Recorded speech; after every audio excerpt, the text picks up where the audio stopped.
అంటే డీజీపీ మాజీ డీజీపీ మహేందర్ రెడ్డిని నియమించడంలో నియమించడం వెనుక ఉన్న ఆంతర్యం ఏంటి? ఎందుకంటే ఈ అకాడమిక్ ప్రొఫెసర్లను ఎక్కువ నియమిస్తారు దీనికి. ఎందుకనంటే దానికి సంబంధించిన సబ్జెక్ట్ వైజ్ తెలిసి ఉంటుంది కాబట్టి వాళ్ళనే నియమిస్తారు. కానీ ఒక మాజీ డీజీపీని తీసుకొచ్చి పెట్టడం వెనుక ఆంతర్యం ఏమని అనుకుంటారు? ఒక ఐఏఎస్నో లేకపోతే ఓ ప్రొఫెసర్నో పెడతారు అన్నా, టీచింగ్ స్టాఫ్ను పెడతారు ఎక్కువ. నేను మీకు ఒక్కటి చెప్తా. 30 తారీఖు ఎన్నిక అయిపోయిన తర్వాత 1వ తారీఖు నేను ప్రెస్ మీట్ పెట్టినా. 30వ తారీఖు వరకు నేను కాంగ్రెస్ పార్టీ అభ్యర్థులందరూ గెలవాలని షార్ట్షీట్లు తెరిచిన, ఇంక్లూడింగ్ మా వర్ధనపేట ఎమ్మెల్యే నాగరాజ్ ప్రచారం చేయకున్నా, ఇంట్లో వండుకున్నా, అమ్ముడు పోయిందని ప్రచారం అయినా మీరు ఓటు వేయాలని చెప్పేసి బీజేపీలో కూడా నేను ఫోన్లు చేసిన. ఓట్లు డివైడ్ కావద్దు, ఈసారి కాంగ్రెస్ పార్టీ గెలవకుంటే రాష్ట్రం నాశనం అవుతాయని అందరికి ఫోన్లు చేసిన. అసన్పడుతున్న కాళ్ళకి ఫోన్లు చేయించి అంటే పని చేసిన. 1వ తారీఖున ప్రెస్ మీట్ పెట్టినా. ఏమని పెట్టినా? రేవంత్ రెడ్డి గారిని సీఎం చేయొద్దని పెట్టినా.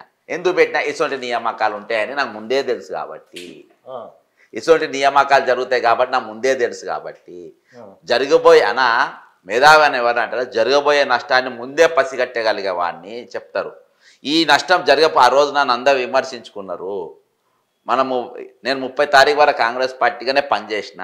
1వ తారీఖు మాత్రం నా స్వేచ్ఛను, నా ప్రజాస్వామ్యాన్ని నేను పూర్తిగా వాడుకోదలుచుకున్నా.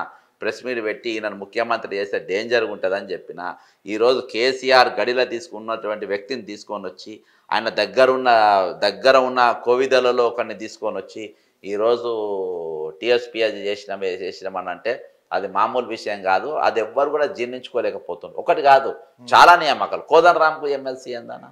కోదండరాం ఏం తప్పు ఎన్ని ఓట్లు వేయించిండో ఓట్లు చెప్పనా అన్న? ఎర్రబెల్లి దయాకర్రావు మీద బక్క జడ్సన్ స్టేట్మెంట్ ఇచ్చిండు.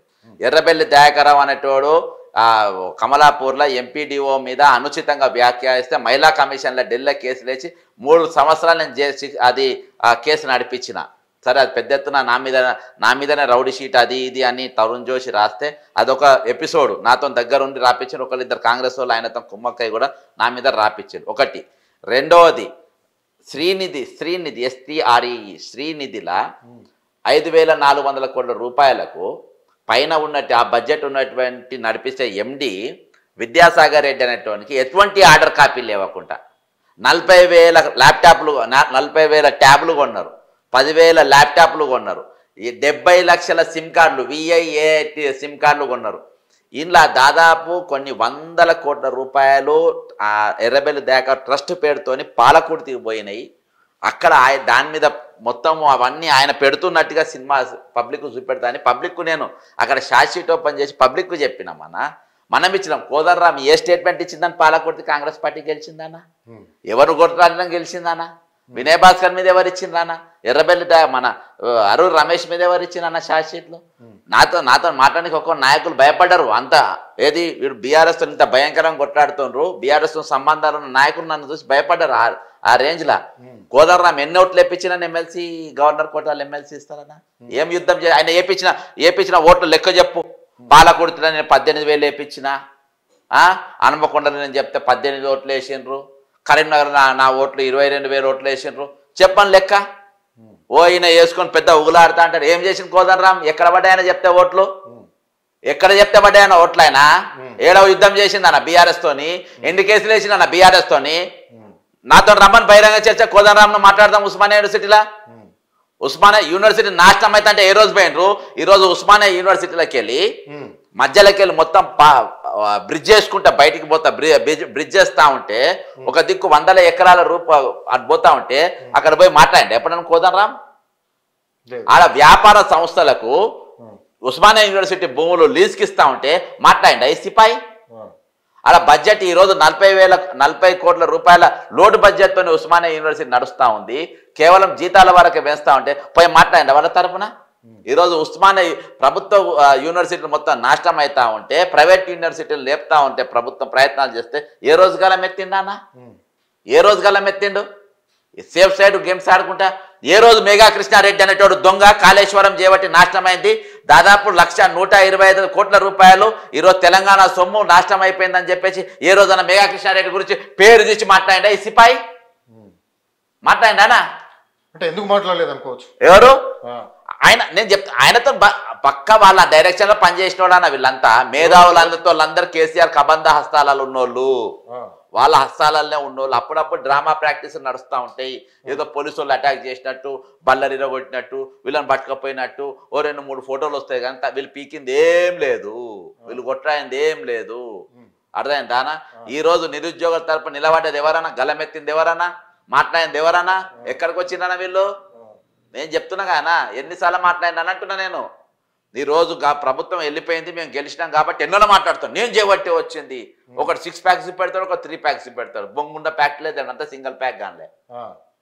అంటే ఇప్పుడు గతంలో జరిగిన టీఎస్పీఎస్సీలో గతంలో జరిగిన అవకతవకలు మరి వీళ్ళు వెలికి తీస్తారా, లేకపోతే వాళ్ళని కాపాడే ప్రయత్నం చేస్తారని అనుకోవచ్చా?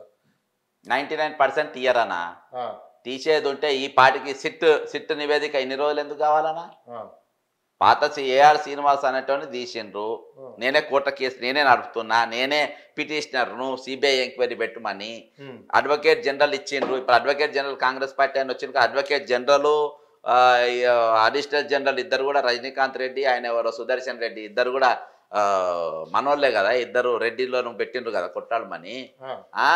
మరి జనార్దన్ రెడ్డి మీద ఇప్పుడు సిట్టేసి ఇన్ని రోజులు అవుతుంది, మరి ఏమవుతుందన్న వీళ్ళందరిగా చేంజ్ చేస్తాను. వీళ్ళు ఏం చేస్తున్నారు వీళ్ళు? అంటే జనార్దన్ రెడ్డిని కాపాడేందుకే మహేందర్ రెడ్డిని నియమించారని చెప్పి అన్నా. First question paper with Mahender Reddy గారిని నియామకము అది ఇదేం అవసరంలే వాళ్ళని అరెస్ట్ చేయడానికి. ముఖ్యమంత్రి కాంగ్రెస్ పార్టీ అధికారం రాగానే టీఎస్పీఎస్ మీద వారం రోజులలో నాకు నివేదిక కావాలి, వారం రోజులలో నివేదిక రావాలి అని సిటీ కమిషనర్కు ఈయన ఒక ఆర్డర్ గిన ఇస్తే వాళ్ళు ఎంక్వైరీ చేసి పలానా వాళ్ళు చేయబట్టి ఇది అయింది, ఈ టీఎస్పీఎస్ పేపర్ ఇట్లా లీక్ అయిందని అంటే ఫస్ట్ పాత చైర్మన్ అన్ని 2014 జరిగిన నియామకాలన్నిటిపైన ఫస్ట్ ఇద్దరు చైర్మన్లను గంట చక్రపాణి ఇద్దరిని ముందు లోపల కస్టడీలో తీసుకోండి అని చెప్పాలి. కస్టడీ తీసుకోవాలన్న ఫస్ట్ ఇద్దరిని జైలుకు పంపాలి. జైలుకు పంపి మళ్ళీ పోలీస్ కస్టడీ తీసుకొచ్చి జ్యుడిషియల్ కస్టడీ తీసుకొచ్చి మళ్ళీ మొత్తం అన్ని వాళ్ళతో అన్ని ఇంటర్గేషన్ చేసి అన్ని బయటకు వస్తే ఎవరెవరు దొంగతనాలు చేసి అన్ని బయటకు వస్తాయి. ఏడ చేసిండ్రు? ఒకటి అంటే నాకు క్లారిటీ రావట్లేదు. అంటే ఇప్పటి వరకు అయితే డీజీపీ మాజీ అంటే డీజీపీగా పనిచేసిన మహేందర్ రెడ్డి గత ప్రభుత్వంలో కేసీఆర్కు అనుకూలంగా ఉన్నారని చెప్పేసి మీరే చెప్తున్నారు. మరి ఈ నేపథ్యంలో ఆ మాజీ డీజీపీనే ఎందుకు పెట్టాల్సి వచ్చింది? అంటే అందులో ఉన్న తలకాయలు బయటకు వస్తాయని చెప్పేసి అనుకోవాలా? ఈరోజు 30 లక్షల మంది నిరుద్యోగులకు ఉన్న అనుమానం ఇదే.